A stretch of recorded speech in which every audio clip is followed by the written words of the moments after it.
Hello, everybody. Welcome to B2B Rocks. Today is July 11th. Hopefully, my sound is working well. Hold on here just a second. Let me just send out a quick little chat. Have my guest here, Leo, Denis. I don't know how you pronounce it, Denis or Denis. He'll tell us in a second here. Before we get going, I just want to touch on something a little bit. Well, first of all, we're going to be talking about hiring internationally today, kind of do's and don'ts from someone who's done this quite a bit more than most people have. So it'd be interesting to hear Leo about this. I was reading an article. Let me switch to this article really quickly about Elon Musk, 52. I guess it doesn't really matter age very much, but I'm 51, so it just seems like this isn't a really mature thing he's doing. And I guess the warning I would tell Elon, if I could, would just be something like, it's a thin line between being rich, eccentric, and successful, and just being crazy. I hope, I don't know, he kind of needs a Twitter intervention. He needs someone to come in there and help them a little bit. But we'll see how this works out. I think challenging people to fights and measuring different parts of our anatomy, I don't think that's a good way to resolve issues. And it should be interesting to see what happens with Twitter. I was really skeptical of the purchase, but we'll see what happens. He's a pretty smart guy, and he's pulled off some amazing things. So we'll see what he's capable of doing going forward. But he's got a good sized challenge in front of him. But hopefully he can find a little bit better way to react to that. We'll see what our guest has to say about that. I think he's in about the same age group as I am as well.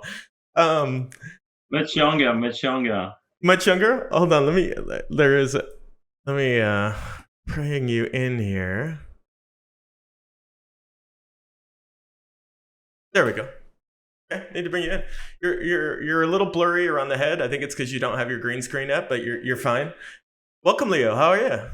I'm very good. Good to be here. Good to hear you again, Steve. It's been a while. You're going to be back again this year for B2B Rocks, correct? Of course. I'll be at Station F, 19th of September. Really looking forward to it. I'll be emceeing one of the stage. And for those who remember the backstage in Montpellier, I will be back and really looking forward to it. Great. I think my favorite part, well, there were so many good parts. I think one of the amazing things, some backstory from B2B Rocks last year was at one point our stage blew off. Yes. And I was actually on the stage, and all the people freaked out and ran off the stage because they're outside, and sometimes you can just get some gusts of wind in Montpellier. And so the whole cover of the stage blew off, and the crew told us to get off the stage. It wasn't safe. And I walked down to our CEO, and he was just cool as a cucumber. He's like, yeah, no big deal. We'll figure out a way around this. We'll get around this. So we changed format a little bit. We moved to a different format. Instead of people presenting, we went to a thing. But it's one of the reasons why teammates are so important. Leo, we're going to talk about hiring internationally. I promise you. We'll get to that really quickly. But do you have any thoughts, without getting too risque, do you have any thoughts on Elon Musk? Do you think he needs medication? Do you think he needs an intervention? Do you think all publicity is good publicity and it doesn't matter what he does? Or do you think I was reflecting about it because I think the first I heard about, his plan to, introduce robotic and into human was probably I don't know, almost 10 years ago, and it's okay. That sounds weird, but it's about to happen.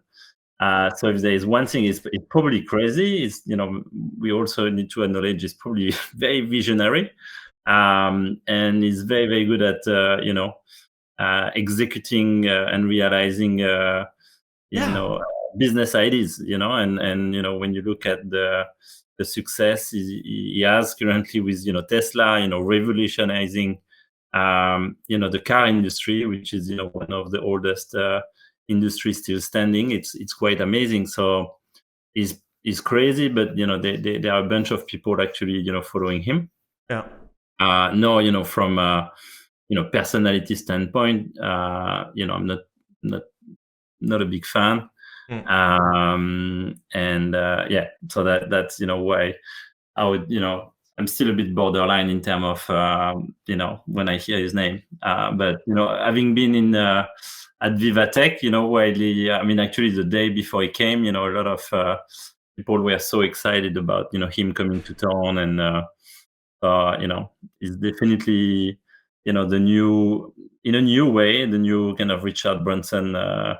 In terms of success stories, so we need to acknowledge that. That's true. Richard Branson disrupted a lot of industries as well. And I guess I have a lot of respect for Elon Musk. And I have a feeling that if I could beat him, I'd probably be like enthralled. I'm sure he has, he's probably the most interesting guy in the room, definitely. But it just seems a little over the top. And I don't know if you know the story of Tesla, but he ended up poor. He was really smart, and he ended up poor and starving in New York, living on the streets. So you just kind of hope that doesn't happen to Elon, that he doesn't shoot himself. He's got a little runway. He's got a little runway from what I can tell. Well, he wouldn't shoot himself in the foot. He would tweet himself into the foot.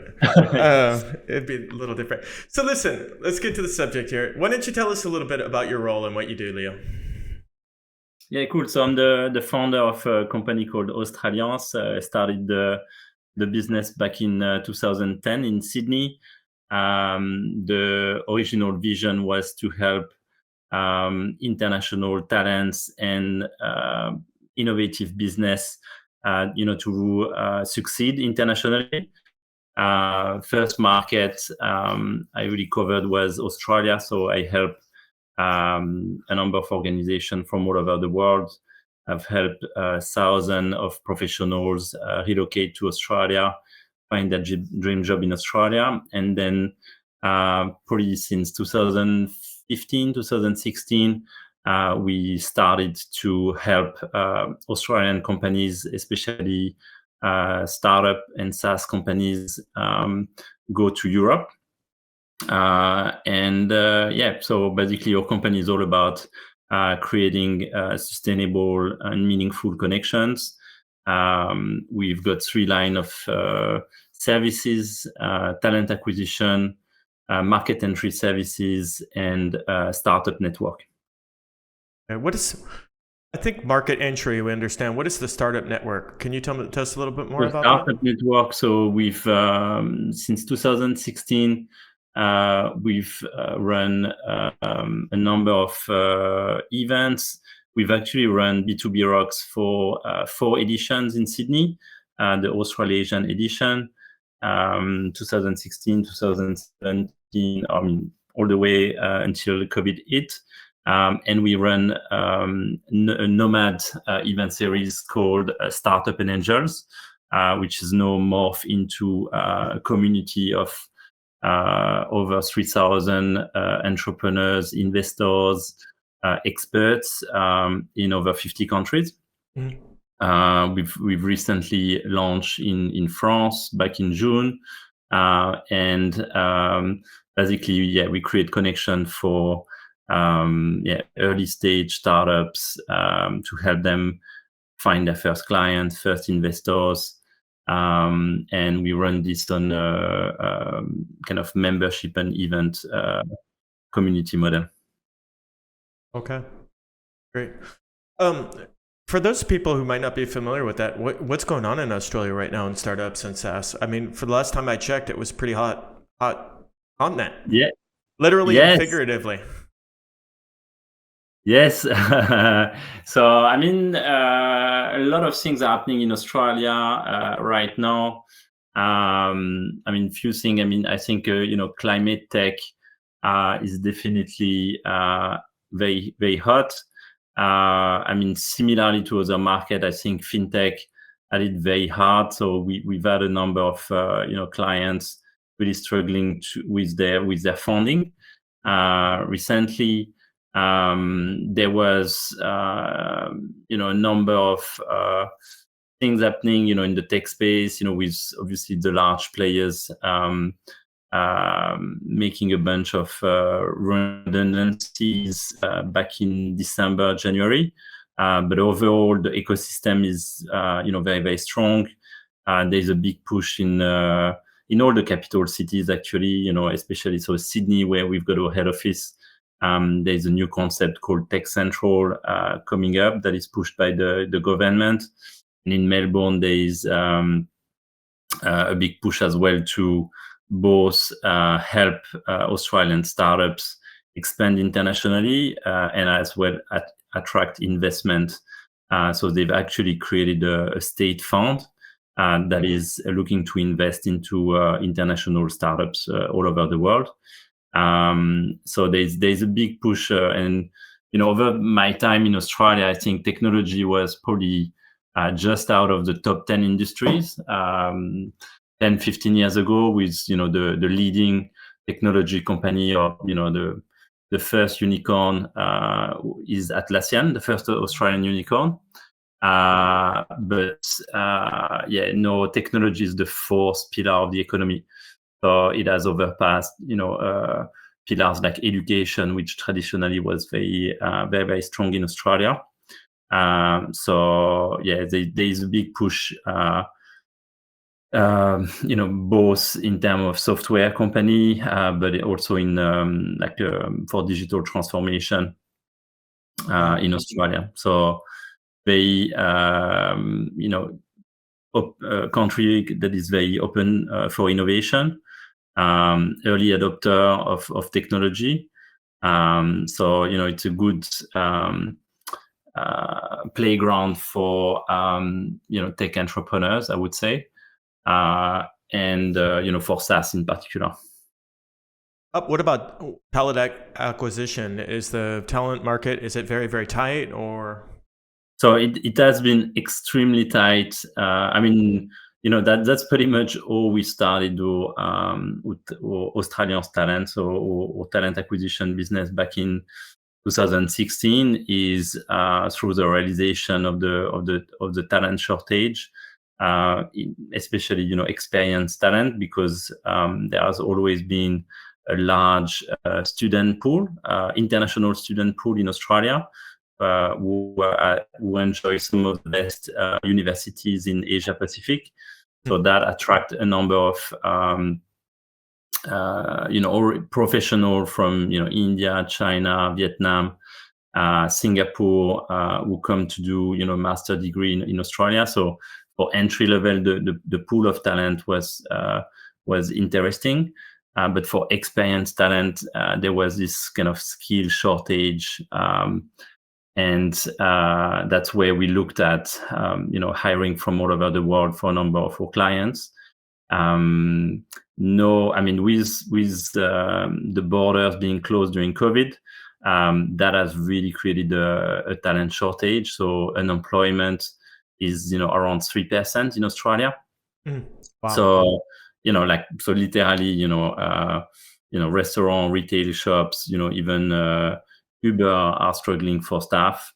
Yeah. It's been a bit of a war for talent. So with the recent redundancies, in the tech space, we've seen a number of good talents kind of changing ships, or kind of looking at opportunities. But the market is very hot. So basically, typically when we recruit, when we see good candidates, within a month or 6 weeks, you can have 2 to 3 new job offers on the table.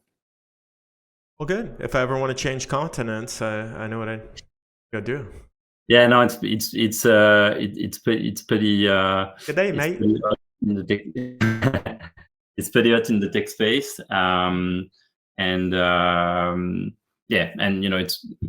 it is a very attractive country. So that is open for international talents, and that is very cosmopolitan. I would say a little bit like the Silicon Valley has been, where you can find all the nationalities in the world. Well, I know a lot of French people go to Australia when they want to learn English. So I don't know if the visa system is more That friendly was than my case. That that was was my your case case. back in 2002. Yeah, pretty much. Yeah, that's when I first I went there as a student back in 2002, and I mean, there were two reasons why I wanted to go to Australia. Was to learn English, learn proper English, Yeah. and the second one was to get outside of my comfort zone and go at the other end of the world, where I absolutely knew no one.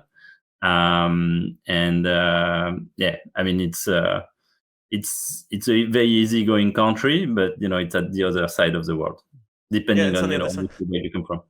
But also, I believe it's similar to the US where it's a little bit like you got to be a shark. You got to keep moving or you're drown. I mean, financially, it's a country where there's not a lot of social support systems in place and got to work and Yeah. no. Yeah, Yeah, I I mean, mean, yeah, that's how. yeah, agreed. I mean, obviously, you looking at, if you compare with, France, Germany, but the thing is, as a foreigner, you wouldn't have access to all this support. Like I'm Australian, I can say that the Medicare system is very very generous. So I would say it's kind of more a matter of being uh, you know a foreigner into a new country where you don't have access to all the benefits, locally.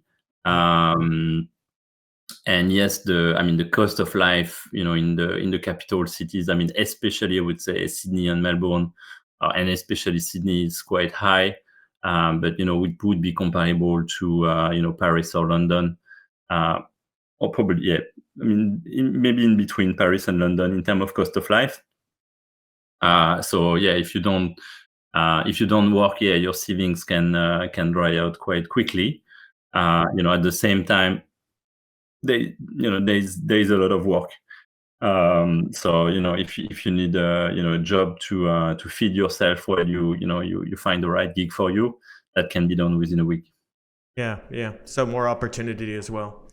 Um, so I'm not sure I was really clear. You help companies hire for the Australian market and you help Australian companies hire for the European market? You do both ends? Yeah. So basically, no, we've got three bays. So we've got our head office in Sydney. We've got a base in France, and we've got a base in Hong Kong. Okay. So basically, our plan is to really help companies go cross border. At the moment, and that was one of our burning projects is actually helping Australian scale up launch into three new African markets. So Wow. we're literally hiring a number of executive jobs in South Africa, Rwanda, Senegal. We helped them last year in Ivory Coast. Hmm. We've helped Australian companies, American companies hire in Europe, for regional teams. We've helped, countless of international companies enter the Australian market. So, typically we've got solution where we can provide sales rep or customer service as a service. But ultimately, to help company grow, we need to help them build their local teams. Right. So yes, that's what we've been doing. So at the moment, to answer your question, I mean, at the moment, our scope is really between Europe, Asia Pacific, or EMEA, and Asia Pacific. And we help innovative companies that way to attract the right talents for the right market. So what are the challenges for people recruiting globally and recruiting talent for different markets? How why is that challenging for a French company to go recruit people for the Australian market and vice versa? What are the things they trip up over? Yeah, I would say, I mean, in the past, in terms of key challenges, I mean, one is you need to understand the budget and the cost of the staff. I won't say necessarily an employee, because no, there are a number of solutions. You can hire someone in another market, technically, like provide them with an employment agreement. But what your total cost, and for me, kind of coming back to France after 15 years in Australia, I'm still trying to figure out, so if a client gives me a budget of 100, how much does that really mean in terms of remuneration for the candidate, because there will be a bunch of tax in the middle. But, one is to understand, your budget and, the total cost to the company, and also the benefit for the employee, because, that benchmark will drive the seniority of the staff, the type of people you will be able to attract. So first is kind of money budget. And it's quite important, because, that's what's gonna create your expectation of in terms of return on investment going into a new market. So that's one. Two, I think there is definitely a cultural element. So what we typically recommend, as a rule of thumb, is if you are a French company going to Australia, hire someone non-French in a way, or if it's if you must have like a French-speaking person for whatever reason, have a French Australian, like look for a binational, or someone who's been in the target market for quite a while.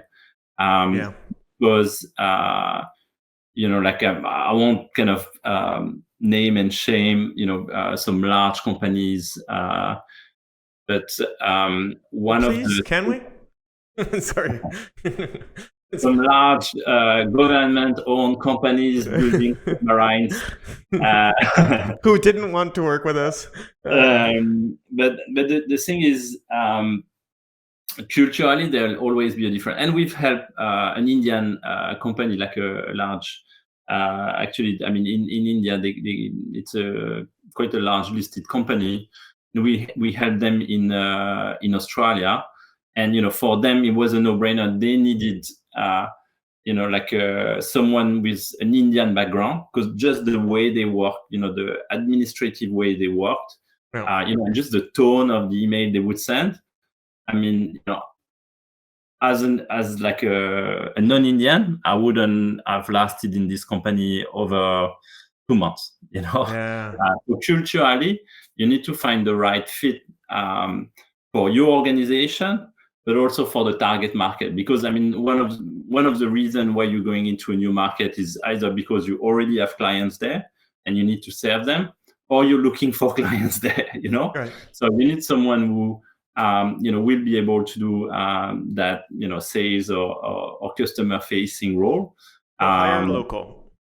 So I hire someone with local experience, and for us, when we have, typically Aircall enter the ANZ market and then APAC, the first hire, the first 5 hires, they were all kind of Australian born and grown. And that was the sales team and the customer success team, because that was the right fit for them in terms of the customer they were after, and that was that was very complementary to their existing team, and they having someone with a French accent on the Australian market wouldn't have helped them. It's not reassuring.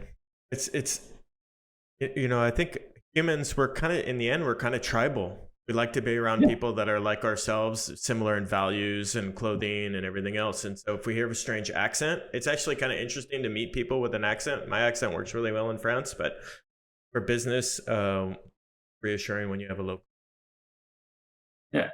So that the second element is kind of culturally. So one, around this hire, but also you need to and there are some companies specializing into this. I mean, for us, it's kind of almost DNA, to help our clients understand the culture and the differences with the target market.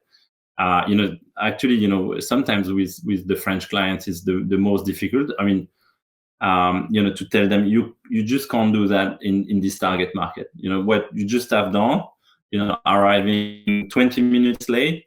In Australia, it's very rude. You lost that client forever. In France, maybe it may be okay. In Brazil, if you arrive with 3 hours after the meeting started, is probably okay. In Australia, in Anglo-Saxon country, doesn't work. Come early actually. So that small things like this, but that are culturally very important. Because if you go to a new market, you need to behave according to the target market rules. Yeah. Cambodia would be very different. There's also this expectation of, there are things, bringing gifts and things like this. There are countries where, it's expected. There are countries where it's a big no-no. Yeah.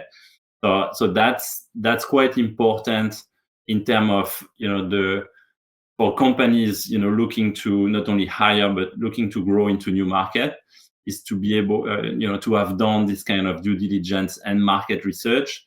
And, that's why we comfortably can recommend some of the clients, to go to, Australia, if that's for European or US companies, or for, this morning I was with an Australian company, who is already established in the UK and Ireland, who is now looking at the French market. Obviously the jump, from UK to France, looks smaller, but at the same time, different currency, different language, therefore, you need a French-speaking salesperson. You need local marketing, a decent marketing in French. You need to potentially, adapt your, pricing strategy. So basically, you can't just, ship someone from your Australian head office to France and tell him, hey, you're the French country manager, go nuts, here are your targets, eat them. And that's why, for us, it's quite, always, so interesting and challenging.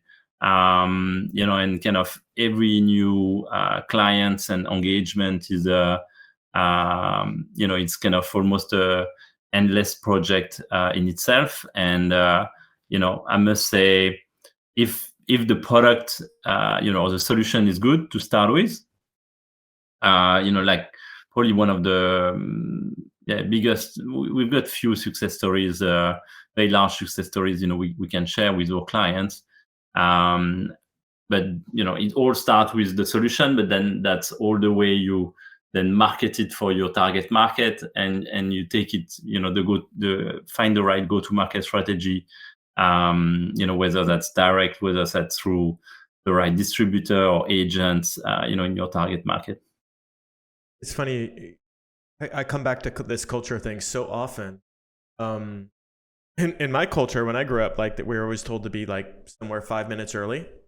And so now I live in the south of France, and there's kind of like the 15 minutes late. And so like 3 times a day, I think I lose 20 minutes because I'm 5 minutes early and there's like 15 minutes late. So whole thing. And you just recently reintegrated to France. You're back in Lyon, right? Yes. Yeah. After 15 years in Sydney. Has that been hard to readapt to the French culture at all after living 15 years? Has that been challenging in any way? So yes and no. So yes, definitely. Very different lifestyle. And something that is quite difficult. And for French people to understand is like I'm not. It's different. I'm in France. I'm an Australian in France. In a way. I've done most of my career now and my adult life outside of France. Right. Okay. So even though I got the French education, like I'm a different person. So, and I've, even though I stayed, obviously I've got, French client, my family was in France, excepted the couple of years where the border were closed. I was coming to France at least, for 4 to 8 weeks a year. So I was, constantly in touch with the country, follow the news and things like this. But there are some names of minister or, some type of elections or some type of artist, I've I'm not missed aware that. they exist, you know. So Yeah. culturally, some people, would say, "Hey, this thing that," and I'm like, "I've got no clue what you're talking about," you know. Yeah. So I've missed few episodes, and obviously, so happy to see again close friends and things like this. But like in 15 years, same thing. You've missed a number of episodes. I was not able to attend all those weddings and things like this. So on a personal note, but at the same time, I think it's we knew also what to expect. Coming back to France. uh, and that no one forced us, so that's our decision, which I think is one of the key thing, is like when you're not forced into leaving your country because there's a war, or you lost your visa, and you were a foreigner in this country and all this, and that's your decision to go into a new country. Then things, mentally things get easier, and your integration or reintegration kind of follows. It takes what it takes, but ultimately, it's a process. If anyone listening or watching us has changed cities, even if you don't change country and you change cities, it's a pain. Like you need to find a new place, you don't know the street names. If you've got kids, where do you send them to school? They don't have friends anymore. You need to make new friends. So it's sort of a process, and I must say, like we've been very, very, very blessed in many ways, and in the personal front, it's all good. On the business front, it's creating a lot of exciting opportunities. The team is really kind of growing their wings in Australia and in France. So I must say, it's all good, but it's kind of um, you go through growing pains in a way. No, that makes sense. Listen, I want to get back a little bit to the subject. What about sticker shock? So a lot of people, when they go to hire people overseas, we were talking about budget earlier, but they're kind of surprised at how much people make in different cultures. So is that an issue? I mean, like, is that a human resources issue as well? As like one person, when people have the same job title, but they're in two different markets, and there's a big difference between pays. Is that ever an issue, or do your customers, are they surprised by the amount? I mean, I imagine, for example, in Australia they probably pay fewer payroll taxes than they pay in France. So in France you have the pay and then you have the payroll taxes. Might be Yeah. sticker shot from that aspect as well. Yeah, I agree. So yes, I see what you mean. So Yeah. I mean, anyway, so our organization, so we've got for Australia, and like some of our clients in France, one way we can hire locally. So for example, for a Hong Kong company at the moment, we are directly hiring their country manager. So no one sees how much he earns technically. Okay. Okay, Okay. so that's one. Two, something. When you speak with, for example, people in France about the salaries in Australia or in the US, they would say, "Oh, but they earn so much money and all this." But then the reality is, what everyone needs to bear in mind is kind of the cost of life. Like, Yeah. talking about France, education is free. Or if you send your kids to the most expensive private school, it's gonna be 2,000, 3,000 euros a year. Okay, in Australia we're talking 25,000 euros. Okay, Yeah. for childcare. Mhm. For childcare, and you're not even sure to have a spot. Yeah. And then if you're not Australian, then that's it. That's what you have to pay. There is no government support or anything. Okay, so if you start the year with minus 25K, Yeah. you better earn 25K more than in France, because then you need to pay an accommodation that's going to be more expensive than in France, food that's going to be on par with the French price, and Yeah. this little latte, $4 latte or $5 latte, and all this, and plus your annual flight to go back to France and all this. So it's the important thing, and it's quite difficult. And there are websites where you can compare the cost of life. But the important thing is to understand the kind of the cost of life.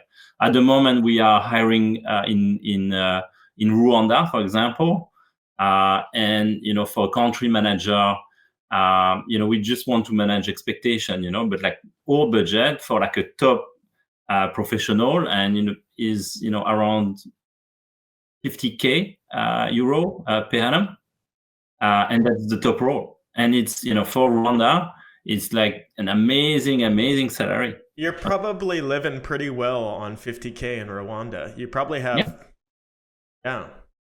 Okay. But the average salary would be $500 a month.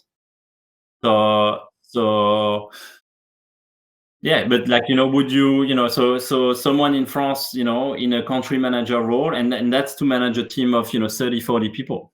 So would you leave your job in Paris to go for this job? Earn less. You're gonna save more. You're gonna have a different adventure and all this. But like there's got to be something in it personally. What about global HR solutions? Is that changing hiring globally as well? Because I'm seeing more SaaSes that offer kind of like you can not HR solutions, but more like payroll solutions. You can hire employees globally, and it seems like that's getting easier. But from an administrative and legal perspective, it's easier to hire people. Is that correct? So that's correct. Like we've seen companies like Deal, Globalization Partners, and and others really thrive. We've partnered with this organization, and they provide compliance services, and so from and it's quite amazing if you think about it, to have this option to be able to hire someone in any market, tomorrow. No, for me, it's kind of a mean. It's not an end in itself. The end in itself is okay. There's this amazing developer based in Argentina, and I want to work with this person. Then I'm looking at a solution like this to enable it. Okay, but in the first place, my end is to find an amazing developer. Yeah. Right. So that's once you found that's a solution. Once you found the amazing developer, that's not going to help you find him. I get you. Yeah, and the first thing is like understanding you need this person, and then two, meeting this person, and then or you can make it work. But for the developer, it's amazing because rather than send you an invoice, he can be on a payroll, so he can probably go and see a bank and say, hey, I've got a long-term contract, so give me a loan. It's kind of really enabling a number of person who were kind of freelance. It's really enabling a number of the digital nomad movement. So that I think it's a great solution. When we had this situation where the borders were closed in Australia, even though there was this opportunity to hire people, that same person outside of Australia, I could see companies were still reluctant because Australia is quite special in the sense that there's a big time difference with pretty much a lot of other markets. There are companies who are open to offshore, and there are companies who are not that open to offshore. Okay, and I would say offshore because that was the old name of remote. Okay, but I think that's the reality. And then the fact that you and me, we work in the same company in France. And no, you work in Montpellier, and I work in Brittany. Then that's another story because we've got this sense of belonging. We can go and meet, in Paris for B2B Rocks and spend the week there. kind of bond. I think it's quite different to, you are sitting in Buenos Aires in your flat, and I'm working here, and we only speak through Slack. So for some organization that were kind of remote first, that can work beautifully. And I've got some clients, Award Force, which is one of the clients we help launch in continental Europe back in 2017. And it's working fantastically. Everyone is remote, okay? And they meet once a year. They all meet once a year. They do a retreat once a year.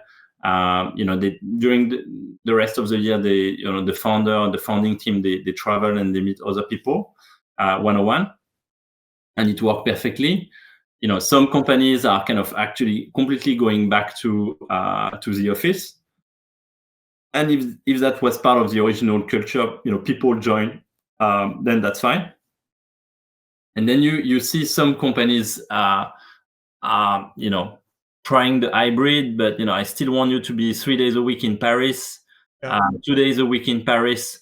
So what does that work for you who wants to live in Montpellier? So to make it short, I think it's a matter of cultural organization. For me personally, I enjoyed the freedom of working from home, working from wherever I want, traveling, working in Australia, Singapore, Dubai, working while traveling. But I actually physically miss the fact that kind of meeting with my colleagues, meeting with my clients physically. Luckily there are a number of events, and we like Vivatech was quite amazing for me to be able to rebound physically with a number of clients, former employees and things like this. B2B Rocks certainly will in Paris. But yeah, I think there are some downside as well with full remote working. Yeah, I think in a way, Darwin and evolution gonna have a role here, in the sense that organizations that are find the best model, and it's find the best model as far as like work performance, but also attracting talent. And whatever happens there, I think that'll be the dominant model. And I think it's probably going to be a hybrid model, because I think a lot of people, like you said, appreciate working in a distance. I don't think there's any problem with that. But there is a lot that happens around the water cooler. Just spending a few minutes talking to a colleague, everyone, there's pick up little ideas. There's mentoring. You can get gossip about the company, all sorts of good stuff. Yeah. Yeah, and I think, I mean, you're missing, like, by working fully remotely, you're missing a number of the small stuff. Yeah. And that's actually something I like, a great business idea. If anyone is watching today and want to brainstorm with me on how can we actually fight jet lag in organization. In my hand, like a lot of my team is at the moment only 8-hour time difference with me, and when we go in Europe in winter, that's going to be 10 hours. Yeah. So which is a nightmare, and obviously very, very hard for me to be into the day-to-day operations of what's happening in the in Australia. With Africa it's fine, actually. We don't have much time difference with Europe, but it can work beautifully, because a company can work around the clock if you've got your team spread on few continents. At the same time, the cultural element and potentially productivity can suffer as well. It sounds like you need a local manager. I'm different locally. If it's a single worker, it's got to be someone who's like very mature and experienced. Or if it's going to be a team, you definitely need a local. You can't have a headless locally. because you just can't manage them with that kind of time difference. Yeah, or our organization, what we provide is also not only kind of the payrolling aspect, but like, um, the facility. So we host a number of country manager, sales developer for international clients at our office. So basically, they have this human report on a daily basis. And our clients know that they don't just have someone on the other end of the world. They can have someone check them on a daily basis, and have a coffee, or have a word when things don't go according to the plan.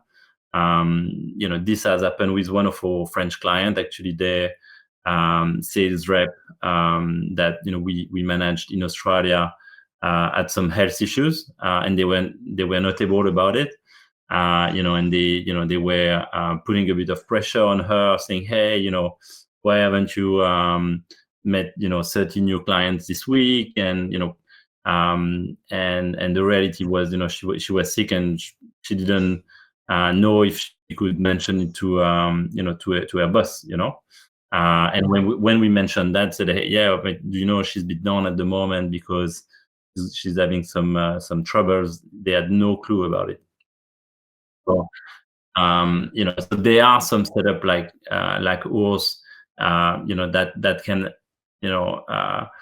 I would say, compensate for the lack of proper team, or when you have your team spread over the world. Some people, some organization, they would give the equivalent of we work membership to the employee.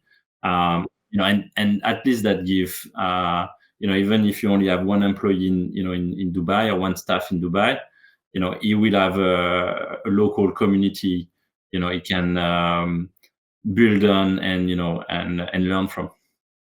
Okay, here's a quick question for you.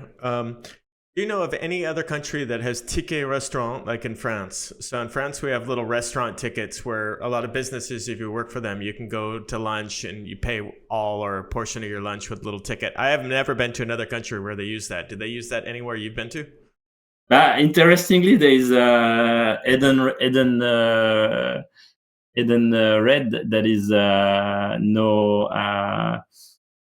one of the top 40 listed French company in the world. They provide this type of solution internationally. But so in Australia, we talk about the gym benefits, the gym membership. Gym membership. Okay. Yeah, gym membership, but no food. No, no food. Yeah. Well, no, you want your employees to be killers. So yeah, you get them a gym membership. In the US, one of my startup jobs, we had a masseuse. Wow. We had a masseuse that came in every Friday. But I got to tell you, after getting a massage, I'm no good. I'm too relaxed. We have one of those seats you have at the airport, at the head office in the Japanese massage seats in Australia. Yeah, so we have one of those. Did I miss any subjects? Are there any things that I overlooked that you think I should have asked about, that you think are important for companies to look at or people to consider when they consider going into new markets and hiring in new markets? I mean, the thing, and that could be interesting, in the topic. We haven't spoken about ChatGPT and artificial intelligence, but so something is, there is one thing is to do some desktop market research, and understanding a little bit about the market potential. Another thing is to go and actually visit the market. Okay. Yeah. So here I'm saying that because we've helped a number of organizations, prepare for their trip, to Australia, or actually do even a startup tour in Asia Pacific, with countries like Singapore, Hong Kong, Vietnam, Cambodia, in Southeast Asia.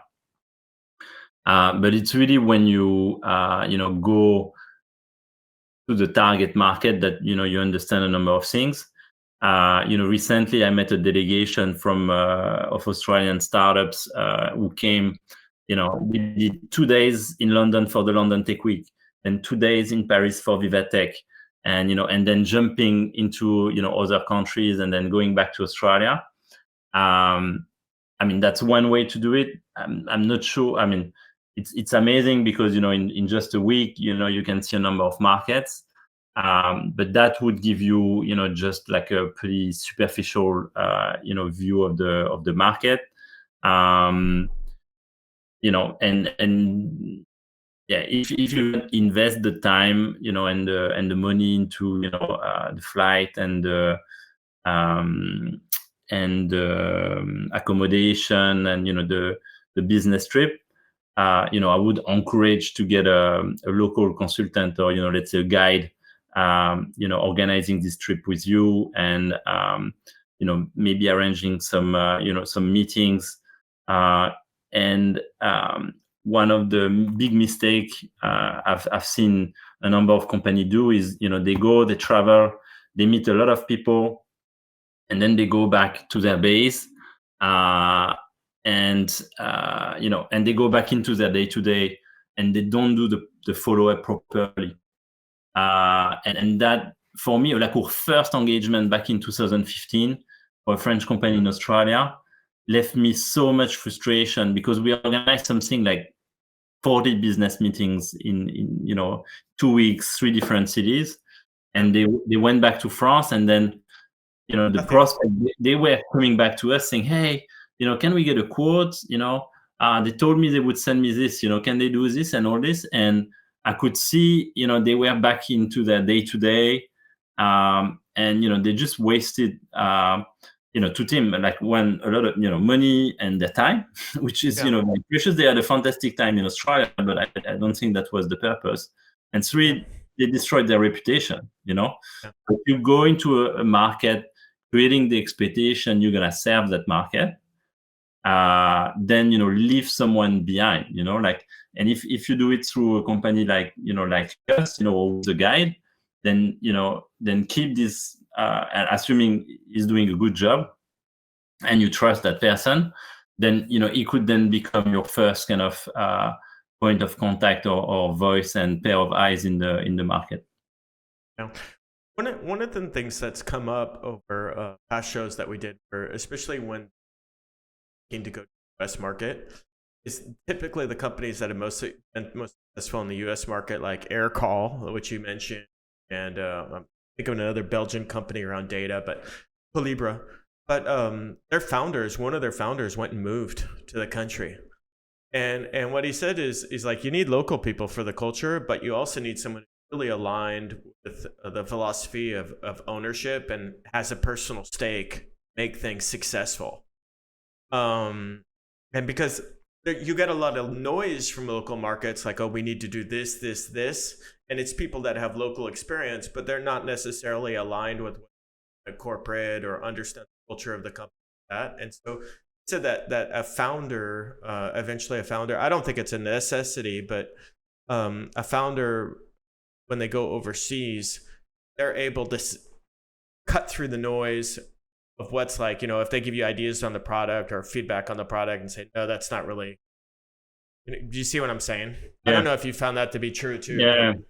So I think in terms of, some of the example you mentioned, and I'm actually, and I'll never pretend to be an expert of the US market. Okay. Yeah. And from what I've seen, one of the agenda for European, let's say European, because it's not just French startup going and establishing in the US. Yeah. And especially sending their, one of their co-founder, is to, not only kind of get some market share in the US, which is, often the largest market, but also to, find investor. So basically, raise money fundraising in the US. Okay. Yeah. Which, I can appreciate, in terms of, valuation, amount of money,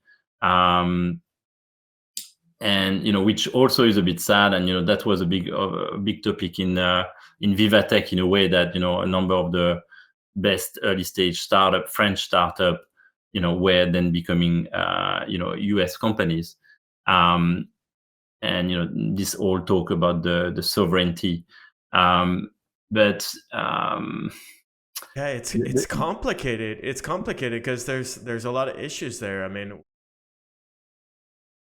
money, and I mean, culture as well. I mean, unfortunately, it's kind of like a race to the bottom. The friendlier your culture is, the more you get a percentage of that. And then there's also English skills. We're going to build a global solution. You have to have English speakers. Unfortunately, French is a great language. but, but hard to do marketing in. At least for global markets. So I guess there. Well, listen, I don't want to take up. We're coming up on an hour, so I'm going to wrap this up. We have our B2B Rocks questions. So I'm going to try and give you some quick questions, and maybe you can give me a quick response. Do you have a funny anecdote from your career? Maybe something around being French or your accent. Got a funny anecdote? Well, anything funny? I've got a few. I've got a funny anecdote about you at B2B Rocks last year. Okay. No, but funny anecdote. I mean, my one of my works experience arriving in Australia, and after studying probably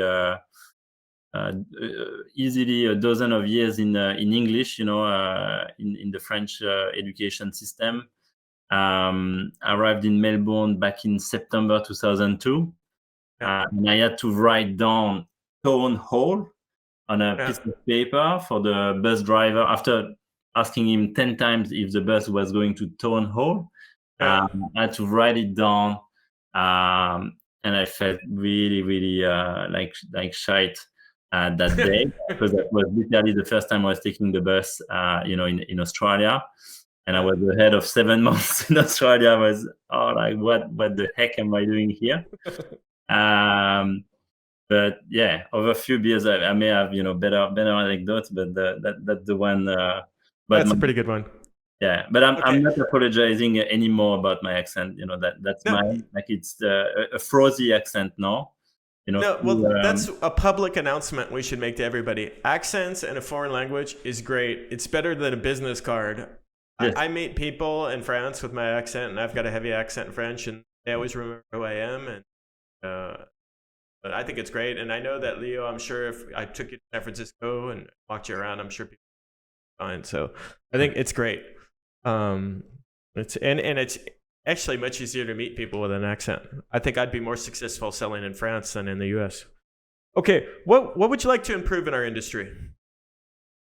I mean, few things. I think, I see the emergence of, a number of no-code solutions. But, for someone that is non-tech like me, it's probably the ability to develop new solution, whether they are tech solution or tech-enabled solution, in a much easier way. And hopefully, with AI, that will arrive much faster. And a number of developers will need to, kind of reskill, and kind of move up the ladder, become, maybe architect or.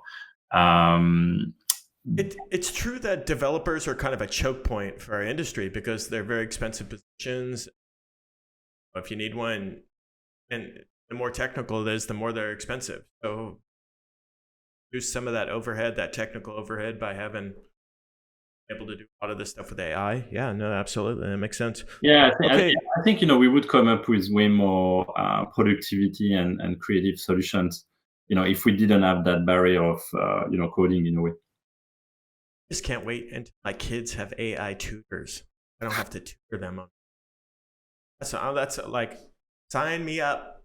Person who comes out with AI tutor for my kids, $30 a month. I'm down. Okay. Give me 3 words that describe SaaS industry. I would say fast, always available, and easy to adopt. I love is working in SaaS, working in technology. Any other industry I work in, I'm like, this is stupid. They do this wrong. They should go look at SaaS for better ideas. Okay, last one. What's your favorite rock song? I'm kind of, I won't quote AC/DC, from my From Australia, I think. from Australia. Probably, as I'm rediscovering the French rock scene, I would name a song from M that I saw at a concert in Lyon earlier this year. Okay. M, like just the letter M. So for those of you who are non-French, check it out. And the song is La Seine, from M. La Seine, like the place or like the river? La Seine is the river. The river in Paris. Okay. La Seine. SEINE. Yeah. Listen, Leo, I can't wait to see you at B2B Rocks. I'll buy the first beer, at least the first one. Maybe a Foster's, Australian. And you have a great time until we see each other there in September on the 19th. Thank you so much for your ideas. I recommend everybody out there, if you're looking for somebody to help you for hire in Asia, APAC, or apparently in Africa now as well, get in touch with Leo. You probably can have some good ideas and can help you network as well. Thank you again so much for your time. Thank you. See you very soon. Bye, Steve. See you. Bye-bye. It's always... Oh, okay. I forgot to change the date here. So it's July 18th. The next one, July 18th. Let me go there here. Here we go. Let's change this. 18th.